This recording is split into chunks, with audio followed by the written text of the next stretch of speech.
So, Ryan, tell me, where'd you get the shirt? Which one? The big one. Goodwill. Where'd you get yours? You wouldn't believe this. I also got my shirt at Goodwill.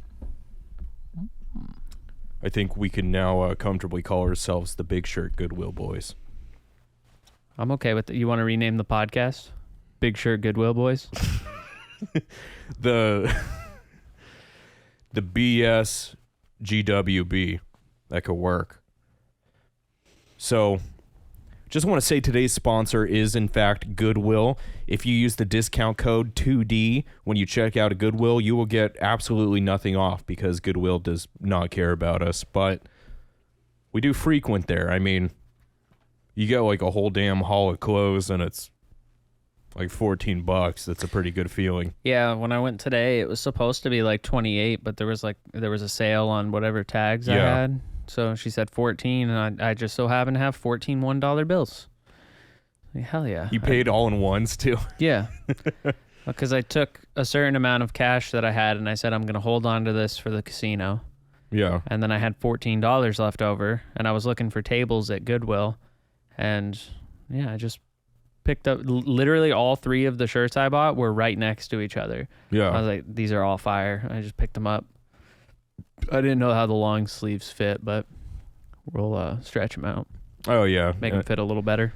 Well, that's the cool thing about Goodwill. It's like you could get fitted on the cheap, and you're going to find things you're not going to find at a store. Like, you're not going to have the same shirt everyone else is getting because, I mean... Typically, if I go to the mall or to a clothing store... Yeah. I don't often find a bunch of things that I like. Yeah. Because the shirts that I like are... hand-me-downs that I've gotten from someone that are already worn out and kind of That's old. someone probably being me half the time. Yeah. Yeah, I get a lot of clothes from you. But I don't know, it's nice, That's what I always wear. This is a XL or 2XL. Yeah. I just like the big baggy clothes. Except when I was coming over here, it got caught on the microphone. I was like, fuck. God damn it. But even just walking behind you earlier... I had made the comment I was just talking about. It's like the anime protagonist puts on something like a new cloak, like the upgrade, and he always does that turn around and like flip, and it goes, and it's just such a cool look. This gives me +2 to experience. Definitely. I mean, all you need is a +2. Oh, strength to your balls right now. Yeah, that'd be nice. We were talking. I feel like we should give context on that really quick. I had a hernia. I got surgery for it like 5 or 6 years ago, and sometimes it feels like it's pushing on the mesh, and it's been a tough week. They're like, why'd you bring up the balls? Like, I feel like we had to put that there. It's become so nonchalant for me. Like I just tell people about my balls, and it's not even really my balls. It's just easier explaining it that way. Like when your mom calls you first thing, she's like, hey, how's your balls, sweetie? Yeah. Well, she doesn't say that, but I'll tell her. I'm like, my balls haven't been feeling too good lately. She's like, why do you gotta say it like that? Is that why she sends you all the Manscaped shit? No. I needed a new electric razor. Yeah. That's why. I asked for that. Oh, okay. Yeah, I specifically wanted that. I thought she was just like, he's always talking about his balls. I guess there's probably something he'd like. No. I didn't mean to cut you off. What were you saying? We were saying you give me a lot of clothes. You gave me this shirt. I got this one from Goodwill, and you gave me this one. Yeah. Is it Dark Magician or something? Dark Magician Girl. So that one was a collaboration with Four Eyes and... It's totally slipping me. I think it was Wreck Destroy. That was the artist. So, interesting thing about that shirt, it's like the same week there was another Dark Magician Girl shirt by, damn, the company is slipping me. It was like, sure. I'll throw it down in the description. I'll actually do that this time. But they dropped it the same week, and I'm like, do they know each other? Because it was like similar. It was like a kind of that black tie-dye and had a Dark Magician Girl on the front. So it was like too close to be. Wait. I also you have that one too. I was going to say I have that one too. That's the one with the big breasts. Yeah. I occasionally like wearing that out in public. I have this sticker on my PC. That's the one keepsake I have from that brand. But, you know, just kind of while we are on the topic of this, I feel like it kind of builds a nice parallel. But for a lot of people, you know, we'll go from anybody that's just maybe struggling a little financially, or they just like to do things on the low. They could be a student, don't have a lot of money, or they do and they're just good with their money. You go to Goodwill and you get fitted. You find some cool fits and you're not blowing a ton on clothes, but you still feel like you're getting the quality of clothing you'd like, you know?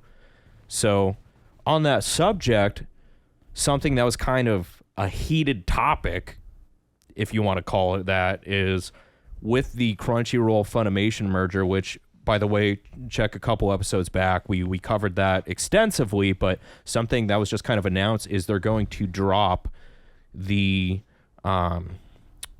term is totally slipping me. Simulcast, yeah, so the free users won't have access to the full plethora of simulcast, like as far as their ad-only content, where you do it for free and you have to watch ads.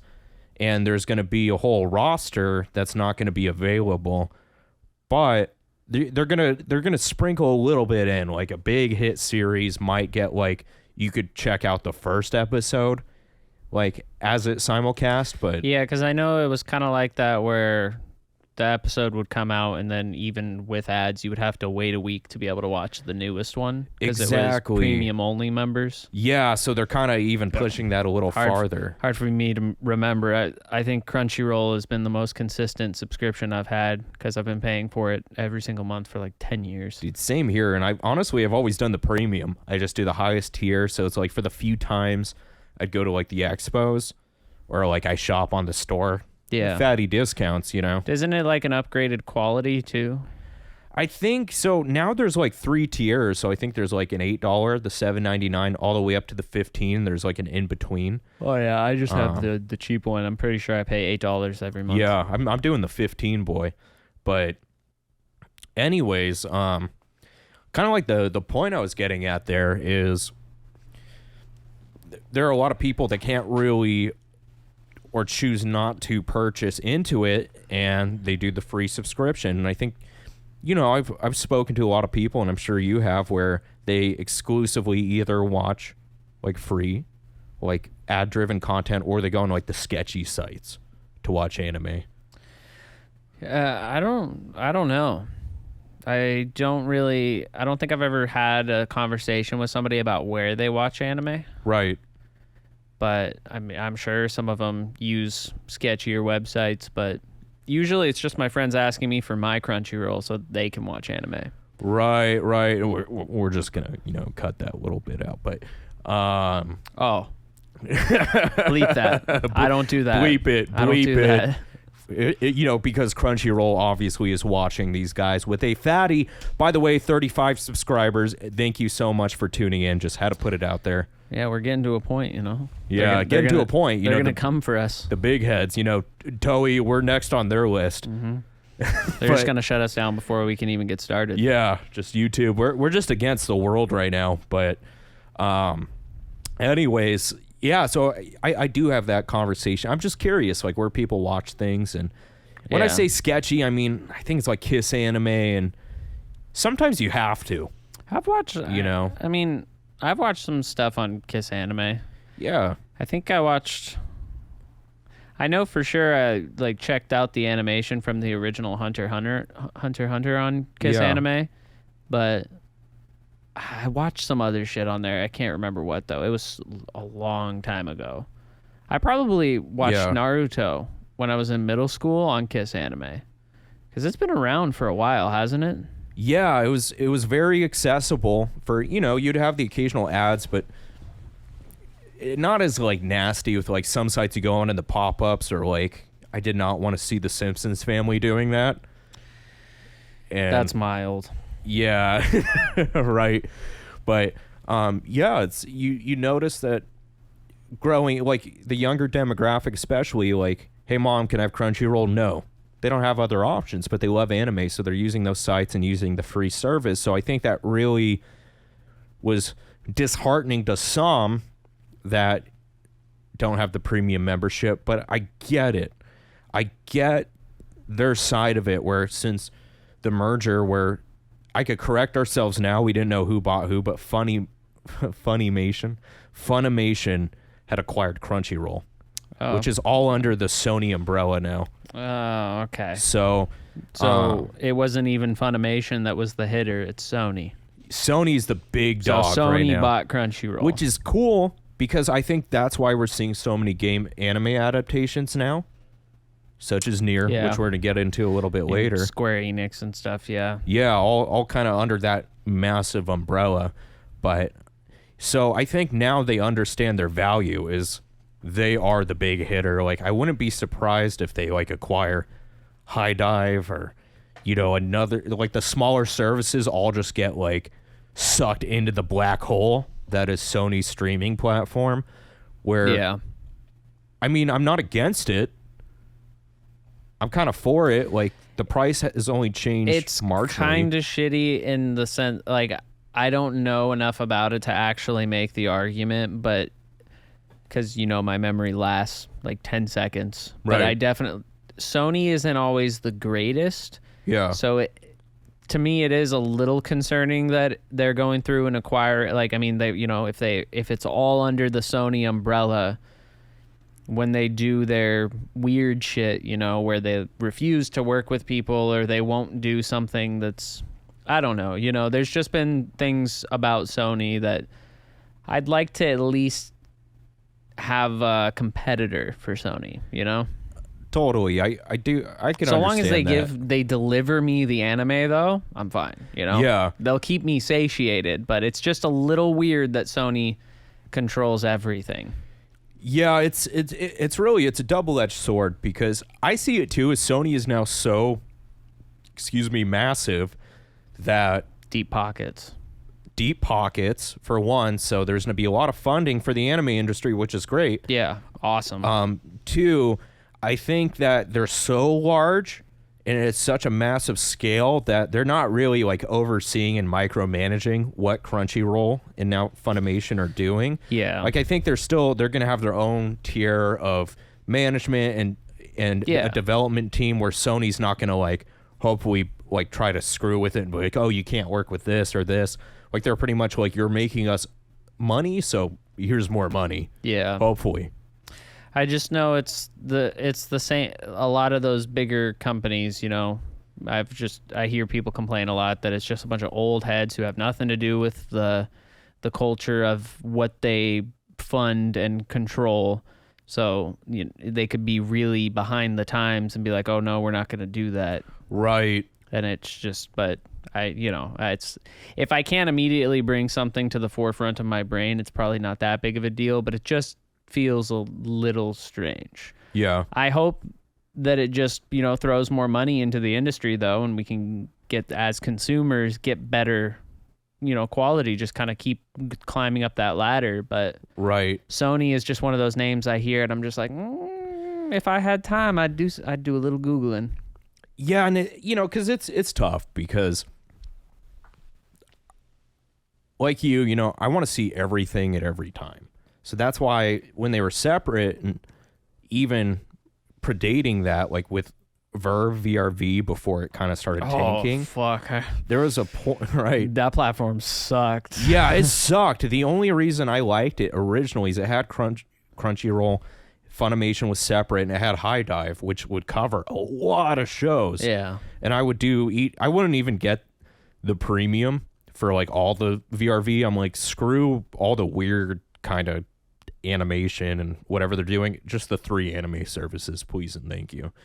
But I liked that because High Dive has a couple kind of older 90s shows that you can't find on other platforms. So now it's like, even though Crunchyroll and Funimation merge, it's like I still have High Dive. And then those Netflix is like stepped it up big, and there's a lot of good exclusives on there, so you have to have Netflix.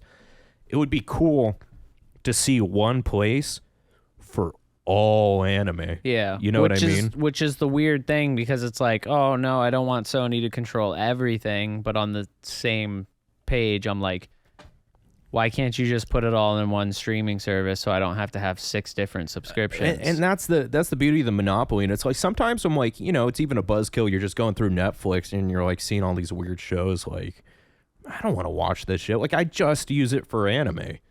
I don't really watch anything on Netflix. So I watch some other stuff on Netflix. Like what? The Witcher. I like The Witcher. Bandersnatch was pretty cool. Black Mirror is on Netflix, right? Right, yeah. Castlevania is another really good one. I'd consider that anime. It's not anime though, is it? I mean, Castlevania is a Japanese game, and it was animated. I think. And I actually think it is Japanese. It's in Japanese. The show. It doesn't default to it.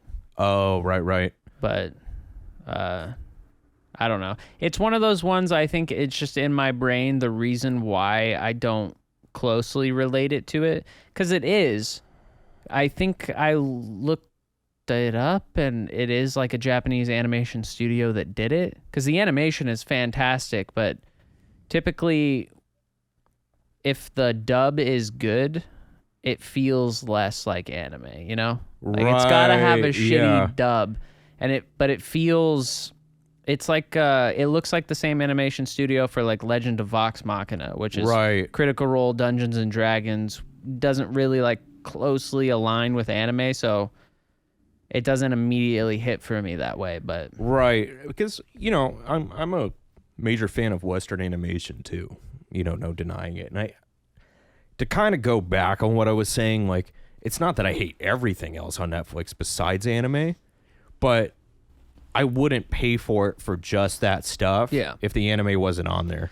Yeah. I would, like, use someone else's, leave that out, too. But, like Midnight Diner, that's one of my feel-good favorite shows, and that's, not anime. Yeah. But I was, I wasn't really giving you shit about not watching anything else on Netflix. It was just more so like I watch other stuff on Netflix. Yeah. Occasionally. It's very, very rare, but when the Witcher season 2 came out, I rebought Netflix because I was like, oh yeah, I'll bang that out. Yeah. I watched Daredevil and stuff. There's Netflix does a lot of cool shows, and they do have anime originals that are pretty good. Yeah. Like, I wouldn't mind a cheaper tier if they did like Netflix anime subscription. Like just the anime, just the animation section, like of all animation, like Vox Machina. Because that's Amazon. That's Prime Video. Oh, that's Amazon. Okay. Yeah. I don't think it's made by Amazon, but Prime is like one of those things. Like we could make a movie and put it on Prime. See, that's another one where it's like I feel like Prime was the only place to find like, was it? I know Ghost in the Shell was on there for a while, like the easiest way to find Ghost in a Shell. Which one? Like the old Ghost in the Shell. The movie? The one, the series. Standalone complex. Yeah. Oh, okay, yeah. And the Ergo Proxy. Wasn't it on, I think both of those were on Netflix for a bit, weren't they? They must have been taken off because I was looking for it like a couple years ago, I believe, and Ergo Proxy, it was just Amazon. So I got Amazon to watch that. Yeah. Yeah, that's kind of what it is though, with the streaming services, and it's just in such a weird place cuz I don't want one company to hold all of the chips, but I also don't want to have 14 subscriptions. Yeah. Like I feel like in concept on paper, that's where VRV could have soared. If they just a umbrella streaming service for streaming services, like you could even buy ones into that are the package. Not the same company per se, but if it was just kind of like a general use. Well, that's kind of what Hulu does. Their whole thing is like better than TV, and it's you can buy like Hulu and the sports package, Hulu and HBO. You can combine some together. One massive thing, where you could just pay as you go, like, and just get kind of like different anime streaming services. Like I said, like if you could do Netflix anime, Amazon anime, whatever. But it's like, I just like knowing I could watch it all, Yeah. And I'm sure eventually there will be an easier way, and this is constantly evolving, but I feel like realistically, like to do that, it would just be the same thing. It would just be all under one app, which I think is the big thing. Yeah. Maybe they don't have to conjoin as services, but say like I have Hulu, Netflix, and Crunchyroll.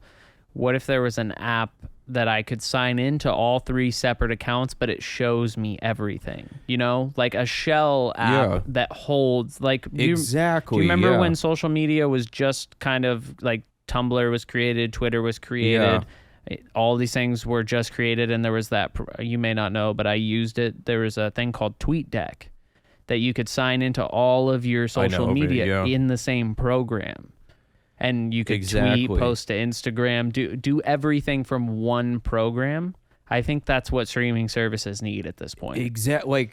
It's not. I'm not saying, Twitter and Instagram have to merge. What I'm saying is make something that's the link tree. Yeah. That I could just go and boop, boop, boop, boop. That's actually a genius idea, though. They should do that. We are at a point where there should just be like a shell program. Like a third party, I can download like streamy app, and it has links for like you can link your account from all these different streaming services, and it'll just show you everything. In the anime section, it'll be like Netflix original, Hulu original, Crunchyroll original, all next to each other with their own little icons from where they come from, and it's just one housing for all the That's a genius idea. Yeah. Cut that. Gotta bleep it. Bryce. Call Bryce. Develop an app for me. Hey, B-Dog. We take a small percentage, and it encourages people to get more streaming platforms. That's our selling point. All right. Yeah. Cut that. I'm sorry. That was such a good idea. Sometimes, you don't have to pan for gold. You just got to sell the pans to the people panning for gold. You know what I mean? Bravo. Yeah. Bravo. Where were we at with all this, though? I kind of got swept away in that idea. Yeah, we really were.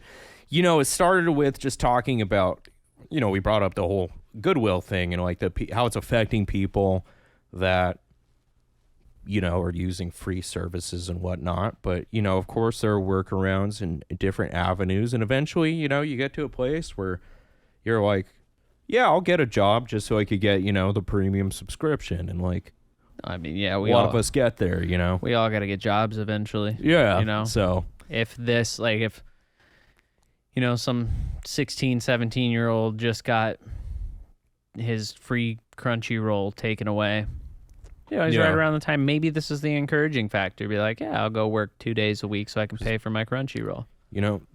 But just kind of to end it on the note of this topic, I just want to say, like, if you have the ability, and I'm not saying everyone does and it's not easy, but if you have the monetary means, it is well worth it to do like premium memberships and subscriptions. Like ads suck after a while. Well, and also, the quality bump. Most streaming services allow multiple uses, They anticipate you're going to share it. So if you have a couple friends, you get 2 subscriptions, they get 2 subscriptions, and you share subscriptions as appropriate. Yeah.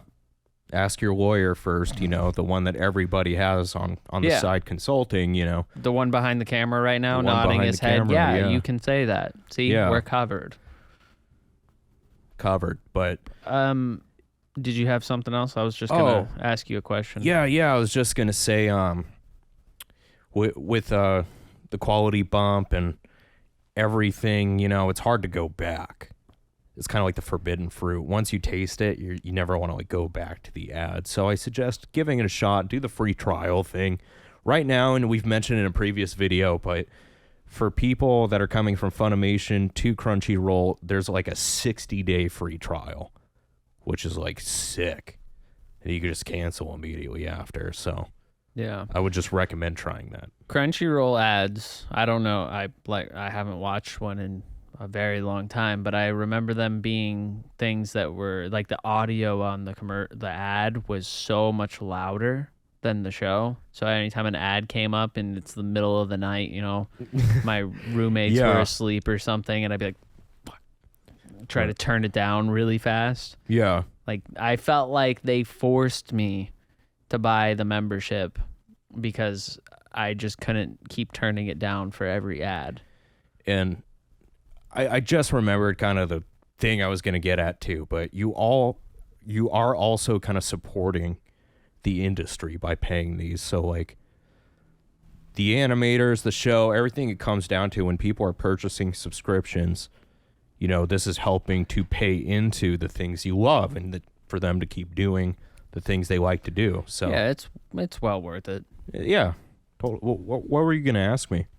I was going to ask you about that Anime Japan thing. I know you had mentioned to me earlier that like a lot of shows were getting season 2s and 3s and stuff. And yeah, so it was definitely a lot of big news this year as far as Anime Japan 2022. If you all listening aren't familiar, is a giant kind of convention that I've never heard of it. Post announcements. It's like Anime Expo in LA, but you know, in the homeland of anime. Akihabara? No. I don't know, but I'm sure, you know, Akihabara's popping that day. If it's not hosted there, who knows? But it's actually it's similar to kind of what they were going off of in Gate when he was going to that major convention. Yeah. Remember, like when everything went down? Yeah. That was like Anime Japan. But anyways, really cool. It hosts a lot of like voice actors and just, you know, everything that's encompassing the industry. People are showing up and really good time, cosplay event. It's like, you know, Comic-Con, but all anime expo, same shit. So anyways, a lot of big announcements. So we're seeing a lot of new shows, of course, but even better yet, a lot of much anticipated season 2s, 3s, 4s, etc. Shield Hero being one of them. We all need a little more Reptilia in our lives, you know? Yeah. Reincarnated as a Slime is getting an OAD, so there's going to be a movie. I always like try to remember this name. How Not to Pick Up Girls in a Dungeon. Is it wrong to try? Is it wrong to try to pick up girls in a dungeon? Is it wrong to try to pick up? Yeah, it's like, I know the show very well and I enjoy the show. It's like Dungeon the name, Pick Up Girls Show. Dungeon Girl Show. Yeah, I got you. Hestia, you know. Hestia Bestia. Hestia Bestia. Yeah. So I think we're all just here to see more Hestia for sure. And it was kind of like a cliffhanger note on the last season. But these are all shows where it's been at least a couple years. Yeah, just about. Shield Hero definitely, but I think we talked about that one. That one, I think, is the new. Oh wait, maybe season 3 got announced, but season 2 is supposed to be coming out here in a couple months. Shield Hero, yeah, because I remember when it popped off and it was big. I was at Anime Expo. It was 2019, and that's when everyone was like cosplaying like Shield Hero characters. And there hasn't been anything released since. So it's almost been probably like 2.5 years. Yeah. But I think there's new stuff coming out soon. Like it's supposed to be in this like spring simulcast. Yeah, that's coming up. But yeah, they're definitely, because I know they had just released trailers too, because there were just announcements like prior and now it's like actual like visual trailers. And you know, I suggest checking those out. We get to see what's actually like gonna go down. Yeah. So there was a lot of big news there, and also a lot of shows that we love are wrapping up. My Dress Up Darling, that just had its, I think, final episode of the season, right?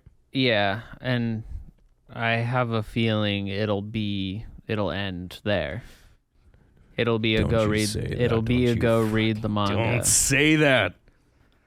Honestly, man, I don't know how much more, you know, it's like, it's a really nice show. I enjoy it a lot, but it just makes me think that, you know, I was saying earlier, I'm happy for them. Yeah. But glad they're happy. Yeah. Like I can't experience those things anymore. So I'm just an outside looker like, look at those, look at them go. I think, you know, I don't know what the manga holds, you know, afterwards, I haven't Jesus. read past anything, but it would be nice to see them kind of into their college life. Like maybe her modeling career takes off.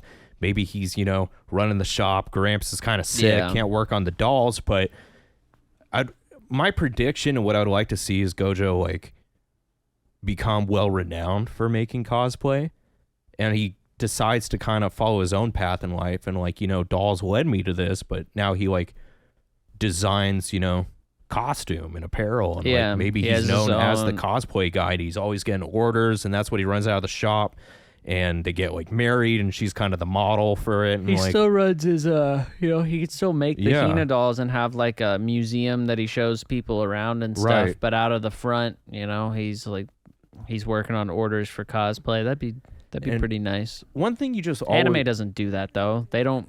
Yeah, but what's rough is the one thing you want to see animated more than anything in this style is the first kiss. Like the awkward first kiss, like eyes open, blushing, Yeah. And that's always the moment you're like, yes, I've been waiting for this for like it's finally 2 seasons. Yeah. Finally officialized. Because sometimes they just, kick you in the jewels. Like, I think, what was it, like Chinibio? Did you see that? In Other Delusions with Rika, Eye Patch? I feel like I watched bits and pieces of it, but it was never something I watched. Like, bro, because I think it was like 2 seasons, and you get like a kiss on the forehead or something, and you're just like, yeah, come on. There's a lot of stuff like that though, because that is like the downhill section. It's like once it's good, it's good. Yeah. I saw some people saying they didn't like Horimiya, and I was like, it's so good though. Yeah, it's so nice. Sometimes it's nice to actually see them, begin the relationship and actually work through it, with problems and stuff. Absolutely. And like, and you take things like Domestic Girlfriend, which is good in its own right, but takes the opposite route where they give you so much so soon. No, there's no like build up, it's just like, it's very drama centric. So. Yeah. But yeah, the slow progressions of like realistic relationships are like super nice. And it flows a little better because, I can understand why 90% of these are just easily forgettable anime, because nothing ever really happens. Episode 6, they'll make this breakthrough where they kind of accidentally, expose how they feel about each other. Right. And then 3 episodes later, like they're doing things. Aren't we past this? Aren't we on to the next section? They're just dragging out that honeymoon phase of, the beginning of the relationship, because it's a show. I get it. Right. But I like the ones where there is actually some, episode 6, it's like, oh, I kind of like you. And then they start kind of dating. And then, maybe into season 2, they go like A Town Where You Live is one of those. They start in high school, and then towards the end of the series, it's, they've graduated, and it's him and this girl planning on going to like a vacation and stuff. And right. The drama grows with them, their relationships change through the series. It doesn't just stay in one perpetual state of, I can't tell them how I feel. Right. But they don't like U-Haul it either, where it's like they meet, they fall in love, and move in together after a day. And it's just nice to see. What was kind of refreshing about this series is the fact that it wasn't like the pervy protagonist like looks at her like like it's nice to see where it's like, oh, the nape of her neck, and he's like trying to keep his composure, but he's like not being like gross and biting his lip and sticking his tongue out kind of thing. Yeah, it's more of a realistic, it's like, hey, like, I'm a little flustered, but I'm not going to be like creepy about it, because most people that are kind of like creepy about that kind of thing, like in real life, would be like, you don't want to hang out with those people, And it's more relatable. I like that about, I know it's probably done elsewhere too, but I like that about this show where, when he gets into those situations, he's kind of just like, don't. Like, he gets a little overworked in one of the episodes, and he goes into the corner. He's like, just don't touch me right now. Like, please leave me alone. I need a moment. And it's like, yeah, okay, like it happens, but there's a matter of self-control there that I think is respectable, that maybe you can only get being a Hina doll artist. Right. You know, he's got right. the patience. He very understands traditional values. He understands himself yeah. very well. He's like, I need to hunker down and deal with this real quick. Hold on. But it was really good. I think the biggest thing is with a lot of those, you know, like slice of lifey comedy romance animes is that they don't really like, they don't hold any weight. They don't make you feel anything. They're just kind of like a throw on, burn it, and right. You won't really remember it. But I feel like this was one of the ones where I said it, you know, halfway through. I was like, I feel like this is the drop off point where it's like, you know, it's just going to turn into every other series. But every episode I've watched since then, I feel things. Yeah. The end of the episode is just kind of, God damn it. The last one, right? Yeah, the last one, the one before that, the one before that. Like every episode since the mid-series it's left an impression on me, which I think makes it good, you know? Can't necessarily say what's good about it other than, you know, like objectively, I like it. I have my opinions about it, but I think the fact that I remember it very well, and I think I will, is that it was a good show. Yeah. I enjoyed it. I hope we get a season 2. I'd like to see Gojo open that cosplay shop. Please. I'll take it. Yeah, it would be cool to see that animated. And, you know, another one kind of coming to its helm and conclusion is Love of Kill. Yeah. I want to say Love is War. Kaguya-sama. Yeah, Love of Kill. Love of Kill. So, I don't know how far along you are. I think I kind of started watching it without you for a bit. I just watched it last week. Okay. I got mostly caught up. Like, I was right around the end of the cruise ship. Okay, so yeah, you're pretty far along, but these past few episodes, it's coming to its end. I think, like, if it hasn't, I don't think it's come out already. I think it was like episode 11. We have like one more to go. Yeah, but somewhere around there. There's so many like twists and turns, and you're finally like, it was a very kind of elusive opening, like not elusive, but very vague. Like, you didn't have a lot of context on who these people are, where they came from, but it's like that slow unravel to keep it mysterious. And now you're like, whoa, like these people knew these people, or this guy actually did this instead of this, and it's like giving that context now where it's like it ended up being a really good show. There's some really cool plot points in it, but it is just like the you of anime. Like the guy in that, I can't really remember his name too much. Do you know his name? I know the girl's name is Chateau. Yeah. But I can't remember his name. But he's such a fucking manipulator. Like, he's just, there's a lot of situations where I'm just like, this is you. This is like serial killer boyfriend. Yeah, but the thing is, and especially in the last episode, you start to, just hit myself in the chin there. You're starting to realize why he did the things he did. Like, at first you're like, I don't know if he's just a creep or why he's doing this, but it is. But see, and here's the thing: is like, I refuse to watch you because I just don't agree. You know, it's not it's not an attractive show to me. Yeah, same here. But once you put it into anime form, I'm willing to see it through. Yeah. You know, I want to see what happens. I'm sure there's something like that, but the whole time there's just shit that he does. I'm like, yeah, you start to think, like, you know, he kind of seems like abusive and, like you said, like this master manipulator, but you start to realize I don't want to spoil anything, but, you know, he's different than what you anticipate him to be. I figured. That a lot of times you'll see these characters where you're like, why are they doing that? But there was this motive all along to kind of be like, it was the only way to save you. It was the only way to help you. Yeah. You know, and you start to see that as the story goes on and unravels. And yeah, I don't know if it's going to cap at 12 or if it's going to keep going, if there's going to be a season 2, because it feels like there's still so much to happen, but it almost seems like there might not be much more after. Like, it might be done. It could go either way. Like, they could realistically wrap up everything in a single episode, but right. at the same time, I feel like a lot of these shows, you know, are just quickly animated for 12 episodes, and then they're basically just adverts for the manga. Yeah. It's just like, oh, we made a light novel, and, you know, we put it out a year ago, and sales have kind of dwindled, so now we got to put out the first arc animated so that people will want to finish it.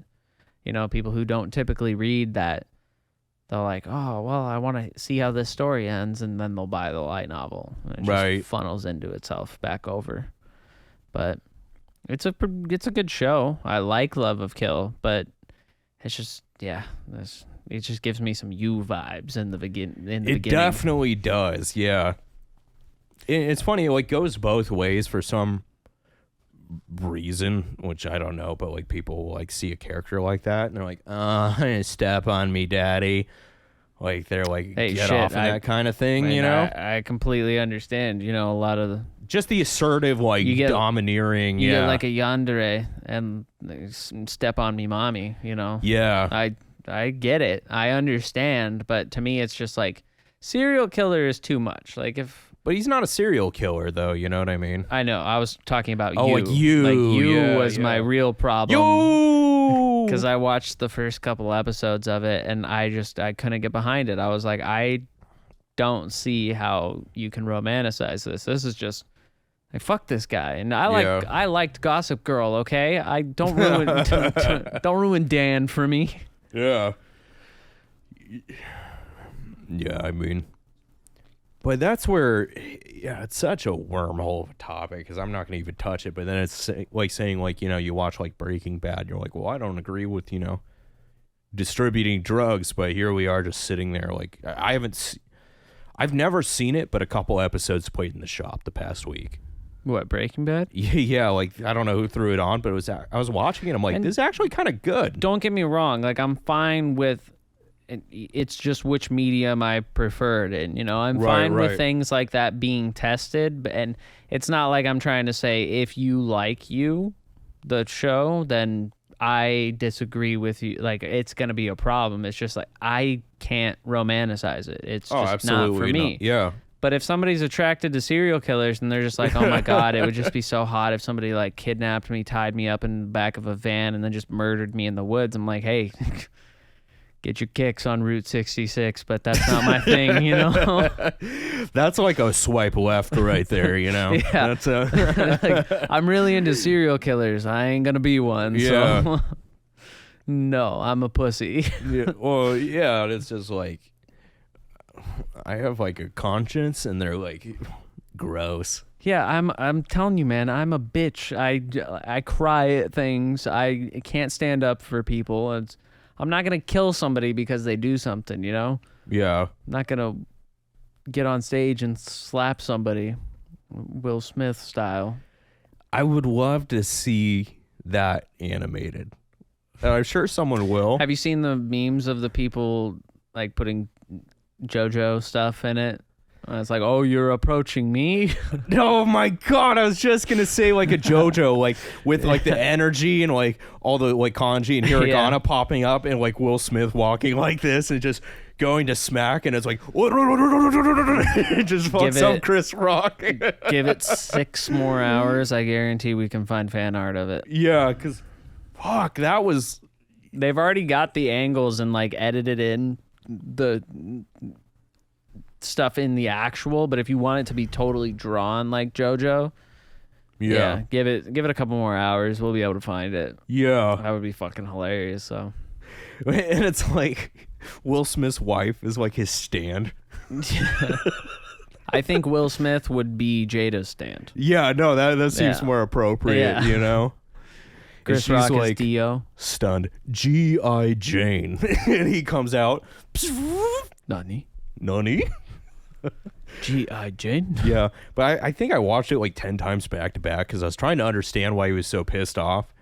Then it made sense. Like, I didn't really, because I mean, I must have been super early. Forrest messaged me and was like, did you see the Chris Rock Will Smith thing? And I was like, oh, I thought they did a video together.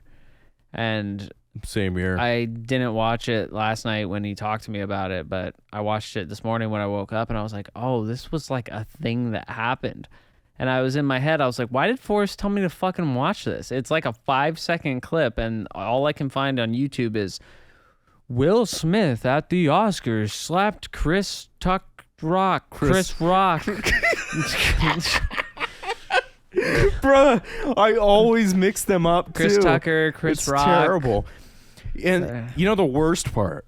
The worst part of all of this is I was talking to somebody. I'm like, yeah, I always mix up. I forget if it was Chris Rock or Chris Tucker that voiced Donkey in Shrek. It's Eddie Murphy. Yeah, then someone told me, like, bro, it's Eddie Murphy. I'm like, no. But did you have anything else for? I always end my sentences on but, and it confused the hell out of people. But I'm just I was hoping you would just be like, but period. How's Replicant been? That's right. That's what I was hoping for. How has Replicant been? So it's been sick. Replicant. Near Replicant version series. 1.2365746293875. Those aren't the real numbers. But it's got some dumb version number on the end of it that has no meaning. I feel like a lot of people know Autonoma. Yeah. And Replicant was the 2008 Oh shit. predecessor? I think it was 08 that Replicant came out. Is it from 2008? It's a great game for being 2008. I'm gonna. I know. Fact check myself. I know just the to version. See if I have weird knowledge. The version I have is remastered, so or probably 2018, and I just thought of 8. You know. I think that's when Automata came out, though. It was like 2017, 2018. Oh. So we're both wrong, but close. Guess what? What year it came out? 1997. And you don't seem to understand. I don't know when that came out. No, isn't that the year that damn song I'm singing? Serial Experiments Lane came out 97. I feel like that's 97's on the mind. 2010. Oh, okay. So it came out April 22nd of 2010 for being a 2010 game. Like, it's pretty fucking good. Damn. Yeah. For being 2010. I mean, I know games were still good back then, but it's really fucking good. I've been enjoying it. I almost got bored last night, but I just got to the part where my character, 5 years passes. Little time skipper. Yeah, I get the cool two-handed swords, and now I'm a badass. And Emil, big, I don't, if you've ever played Automata, Emil is the little like cart that drives around in some of the playthroughs. Right. It's the item shop. It's Emil's item shop. He's from Replicant. He's technically, I think, the last surviving human in Automata. He's the only human left, but he's not technically human either because he was created. Okay. His sister was number 6. He's number 7 because number 6 was too powerful, so number 7 had to be created to keep her power under control, and then they fuse in this game, and that's when he turns into the like weird head skeleton thing. But he just looks so sick, and for him to just be some like lab rat created kid,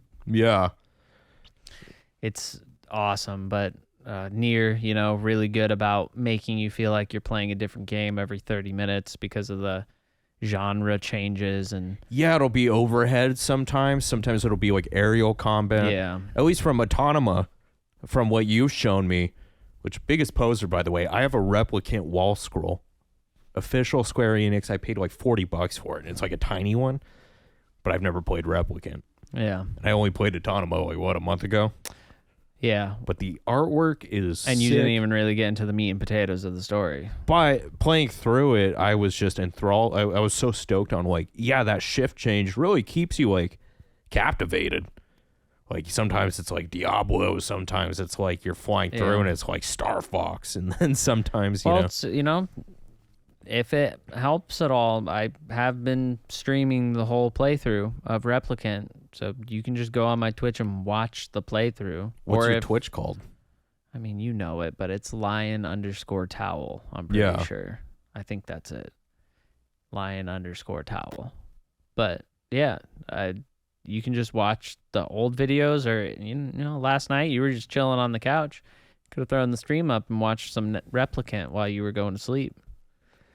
The soundtrack is beautiful. The story's just starting to pick up. I mean, you'd be a little behind. In my defense, though, I said I was going to go to bed, and I set like 2 alarms to give myself 5 minutes to rest my eyes before going to bed. But I woke up on the couch at like 1:30 this morning. I know.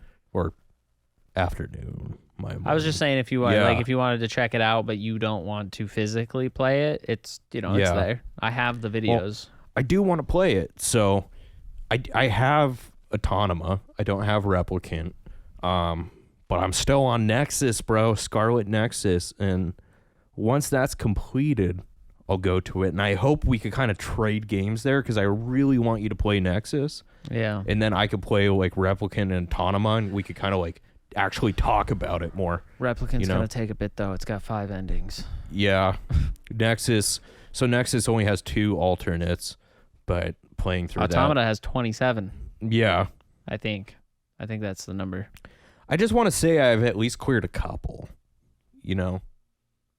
Of what? Of the alternates for like a near game. At that point, I could say I've played it if I've cleared a couple. Yeah, I mean, I did 5 in Automata. I never like finished, but I got to the point where like you stop playing as 2B and 9S. Yeah. You pick up A2. She's like, kind of AWOL from the Resistance. A2 is AWOL. Yeah. AWOL, like AWOL, she's not like part of the Resistance thing that 2B and 9S are a part of. But Replicant is completely different. It has nothing to do with androids. The machines haven't like gained sentience or anything. You're fighting like shade monsters and stuff. It's very like magic based, floating books in place of drone pods and stuff. Yeah.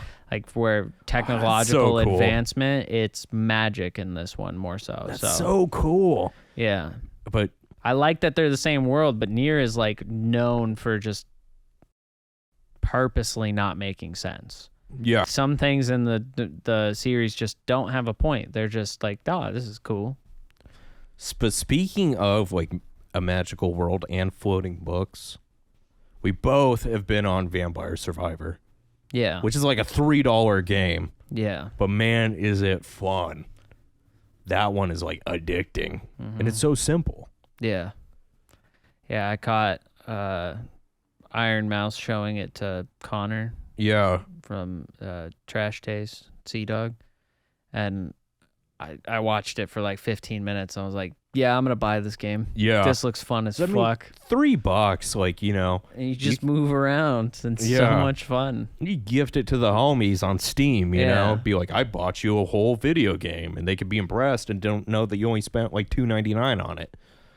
But I mean, even just for yourself, like $3, it'll give you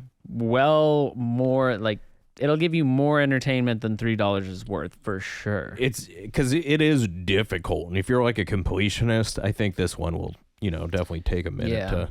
Well, I think really finish out. The roguelike kind of RNG aspect of that really helps because sometimes you get that really good run where you're like untouchable. And then sometimes you get a shit run where you just can't seem to get the right gear or level up correctly.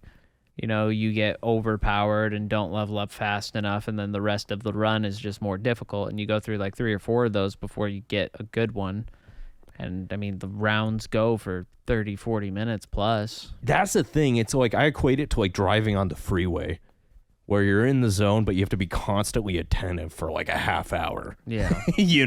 Where you don't really get a break.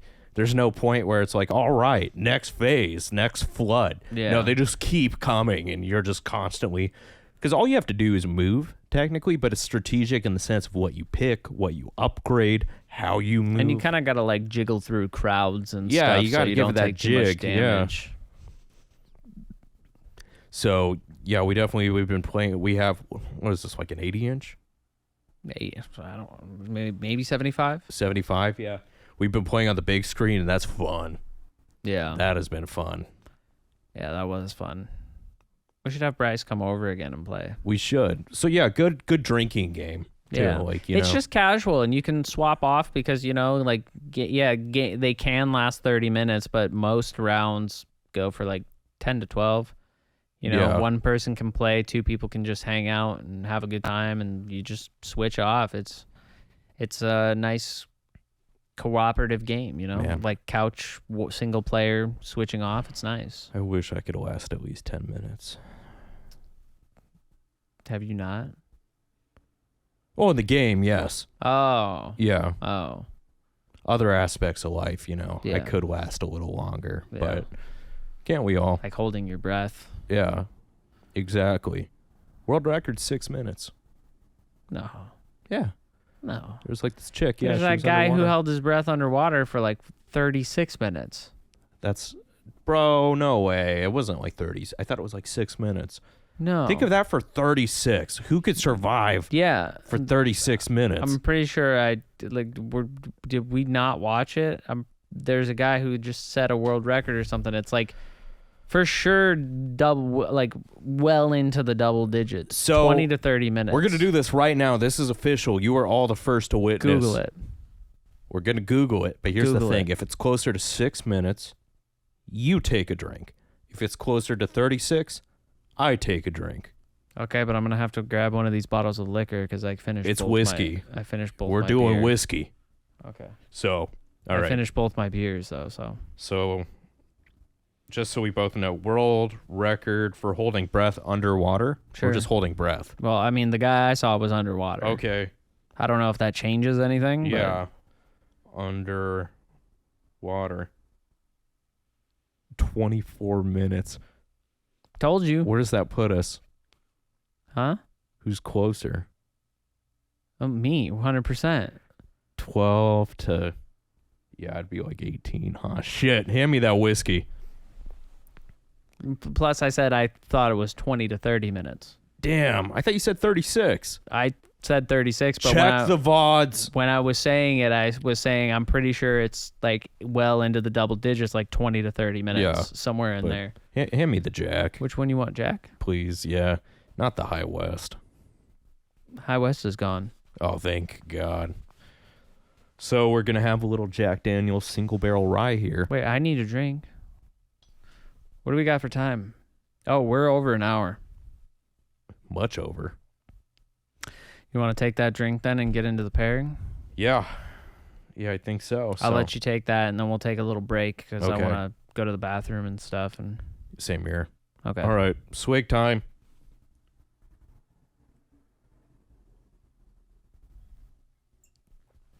Woo, that's good shit. I know it was a bet, but I can't leave my boy in the trenches. Real quick, a little factoid. When I went to Nashville, Tennessee, and I was sitting at a whiskey bar, they said the current, president or top dog of Jack Daniel's drinks this. Single barrel rye. Excellent. Excellent whiskey. It is actually really good, and I hate Jack Daniels. Yeah, their higher end offering is incredible. Yeah. All right, so had a little whiskey. It felt nice. Yeah, peed a little bit. Peed a little bit. We do drink other things in beer. A lot of other things. Blasphemy. Right. But I love whiskey. Before I was ever really into beer, total whiskey nerd. Yeah. Like a new bottle every I really week. like whiskey. And if I'm not mistaken, the pairing today isn't really beer. Is it not? No, it's I don't think so. It's beer. I mean, technically. What do you mean technically? It's a beer, bro. All right. So, What is it? you're probably wondering because we only have one bottle, so we haven't been doing our usual thing the past few episodes, so we haven't been sipping on it. So no, it's not Topo Chico or 805. Sorry. I know those are really interesting, very inaccessible, niche, bougie stuff, but Thanks, Bryce. thank you, Bryce. Oh, those were Bryce's. Yeah, I drank his 805s. I was sipping Chicos. I'm a decent human being here, I am but a piece of shit. It's okay. But what are we so, drinking? You're probably wondering because we also, the other parts, we didn't have one show we were sticking on.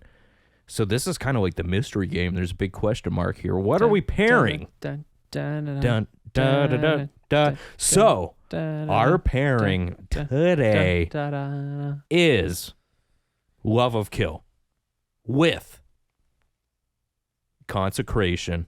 Ooh, you like that sweet shirt pull? So this is why I was saying it, because it's an ale aged in Cabernet Sauvignon barrels with black currants. And you always know when a beer has a cork. It's typically some good shit. Barrel aged 8 to 12 months. Yeah, this is no joke of a beer. Should I read our bottle? Yeah, let's hear it. So tell me, what's the brewer's name? Russian River Brewing Company. Okay. Tell me a little bit about it. The beer is named Consecration. And like I said, it's an ale aged in Cabernet Sauvignon barrels with black currants. And on the side here, we have a little bit. It says, when brewing Consecration, we add 2 varieties of dark malt, giving it a deep mahogany color and malty flavor. Aged in used Cabernet Sauvignon barrels with black currants. Brettanomyces? Probably a strain. Yeah, Brettanomyces and good bacteria.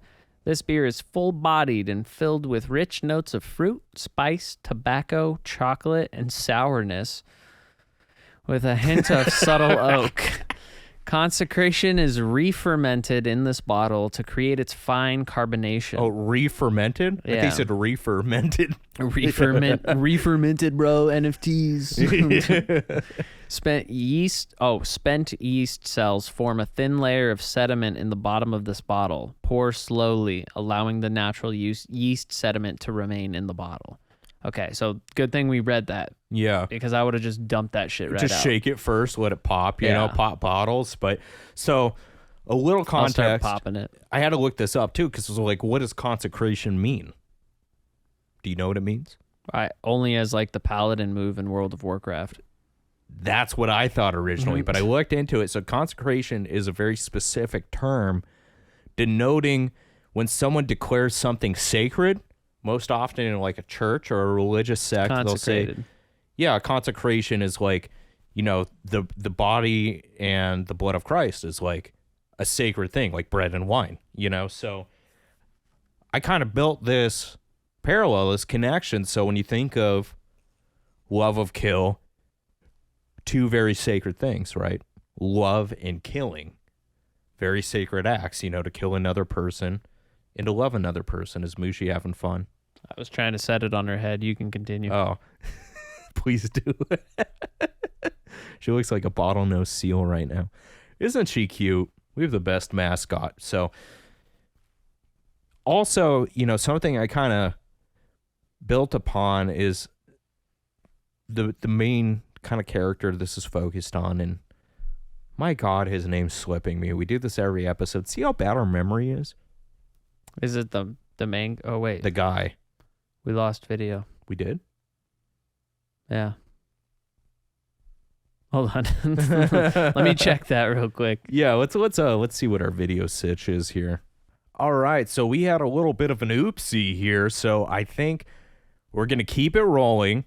We're going to throw a picture up for you guys to have something kind of to look at. It's just going to have to be audio. Sorry, we talked for too long. We talked for too long this time. So I think that battery is bad. We're going to have to... Well, I'll get the continuous dummy pack. Yeah, we're going to have to do that because, we've been talking for a little over an hour and a half, and the battery didn't make it, and it was fully charged, so I think that battery's dead. Yeah. So, anyways... Another thing I kind of built it upon is that since it was aged in a wine barrel, you know, you kind of think of this guy as like, he's the killer, he's the assassin, but that's a nice pop. No, we needed that. We need the nice pop. So he's the guy I would imagine, you know, sipping on some wine after accomplishing a job, you know? And you can't see it right now, but you'll probably see it in the thumbnail. With the bottle for consecration, there's a picture of a knife on there. So very assassin-esque. So that's why I thought this might be an excellent pairing, but we haven't tasted it. It's going to be tough. Okay, I'm smelling the cork right now. You just gave it a sniff? Yeah, it smells... that smells decadent. Are you kidding me? It smells like it was aged in barrels. I'm stoked. Let's pour this up. Let's get a good pour on here. Yeah, it's got a smell. I'm stoked. So remember, as the bottle says, if you guys do pick this up, just a little bit of that slow pour. Don't dump all that yeast in there. So it's very ambery in color. It has kind of that golden orangish hue. It looks like Halloween in a glass. Wish you guys could see this right now. I'll probably kill it. So, all right, let's give it our first sip. Let's give it a taste. Real quick, I feel like things that are aged in barrels, like this definitely looks more carbonated than your typical beer. Right. It's got a lot. It's more like a cider level of carbonation. We're on the sour game. There's a lot of yeast, a lot of bacteria in there, so that leads to the... And I feel like the color of things aged in barrels has always got this bright sense to it. Like it looks brighter than your average, you know? Right. Like the wood giving off that character. Yeah. All right. Let's give her a sip. Sip.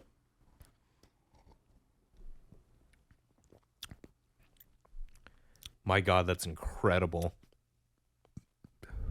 Yeah. That is so refreshing. It's pretty good. So, what do you get off the top? It definitely tastes like it's got that aged in a barrel cider. You know, I think it's a lot of the carbonation, like that bacteria in there that's creating that kind of reaction. Kind of gives you that like nipping feeling at your tongue, in your mouth. But it's got a nice calm flavor. Exactly, it's calm. It's not as much sour as like a tart refreshing. Like if you were to squeeze a lemon or a lime into a glass of water. Yeah, it tastes a lot like apple cider. It's got that apple cidery kind of flavor to it. It does, but like toned down, not cloying, not sweet. Yeah. The current definitely shows itself as being that drier kind of, I don't want to say pungent, but that very prominent berry, like slight sweetness, like a blueberry. Yeah. Somewhere in that nature where it's not like a sugar bomb. Definitely. But yeah. Definitely got like the sweetness of blueberry.